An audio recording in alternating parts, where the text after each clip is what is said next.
and its allies to trip into more blunders, and that means creating nonstop, perpetual war in the Middle East. Well, I'm going to make this interesting and disagree with everyone. Okay. I do not accept the premise, which probably isn't too much of a surprise, but nonetheless, I reject the premise that the whole point of the so-called war on terror or investing in the Mujahideen was to somehow fight terrorism or to make a better world.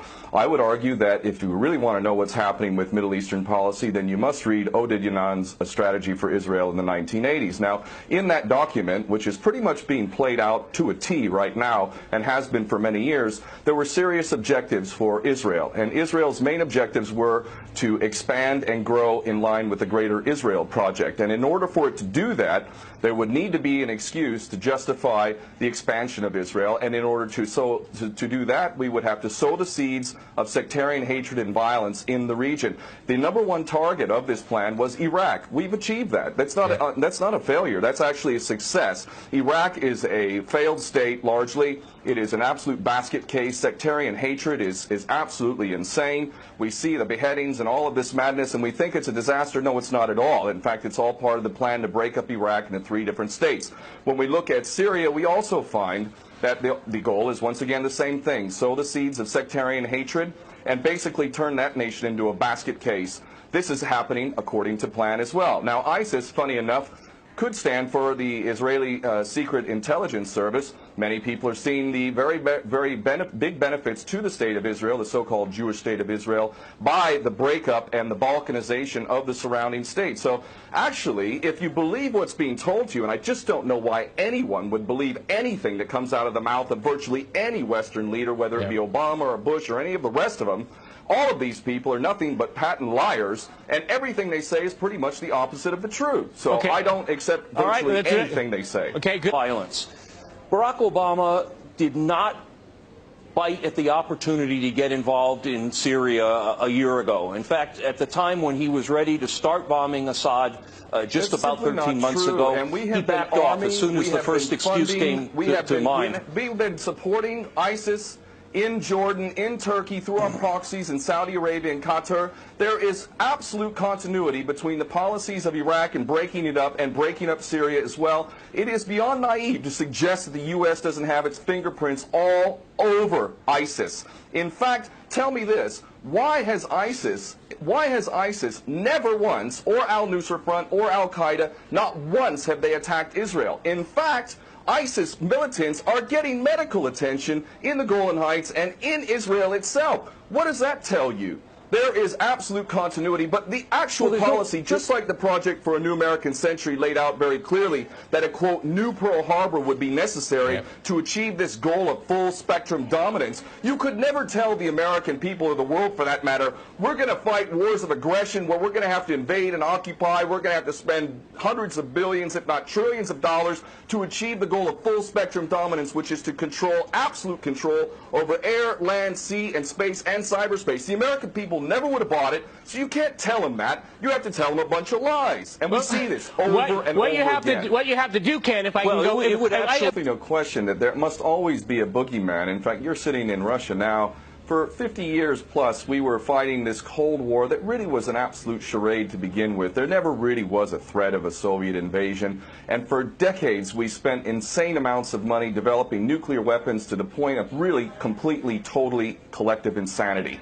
And here we sit today in a world that threatens a third world war with a policy that is clearly intended to totally destroy Syria. Let's see what happens.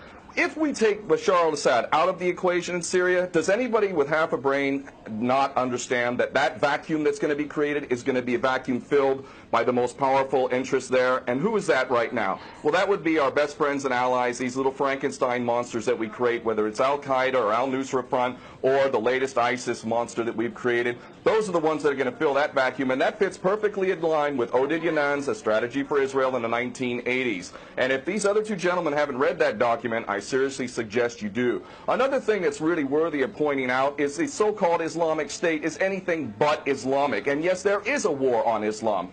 Islam is very understood by many Muslims around the world to be absolutely 100% forbidden for you to forcibly convert somebody to Islam or kill them. This is totally untrue. Back in the medieval times, when there was Muslim empires, it was an absolute understanding and policy amongst the Muslims who were in charge at that time that those who practiced whatever religion were allowed to continue practicing that religion, and they were not even forced to pay taxes into the Muslim empire itself. However, if people wanted to practice that religion, they would not be able to derive the benefits of the tax system and so on and so forth. The bottom line is no Muslim in their right mind would justify going in and literally executing men, women, and children simply because they don't convert to your religion. These people are not Islamic. They are creations of the monster, which is the empire of the United States and all its cohorts in Israel and England in particular. And this monster is purposely created to justify the continuing insanity of the never-ending war policy, which is really the core of America. And that is exactly why I renounced my U.S. citizenship. This madness cannot be considered anything but the major threat to the world. Okay, Peter, in New York, one of the things we've seen... There are very obvious solutions. One is to arrest the traitors in the U.S. Congress and White House who have sworn to uphold the U.S. Constitution, and somehow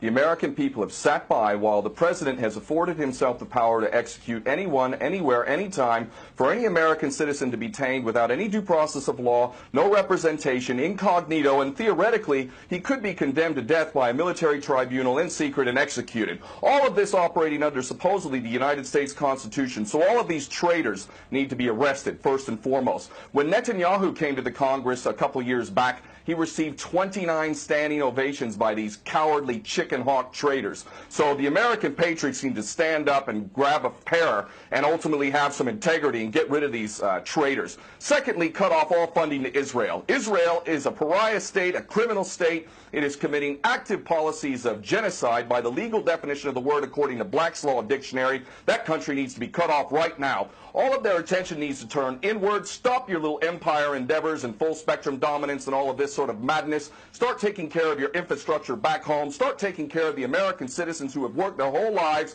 and now find themselves wondering how they're going to keep a roof over their head. All of that is very obvious and very sensible. Or America can continue to decline into an absolute total pariah state, hated and resented around the world, and maybe bring the whole world into World War III. I would prefer that we do the former instead of the latter, but ultimately we need some serious change in government, and that means getting rid of these traitors. Okay, my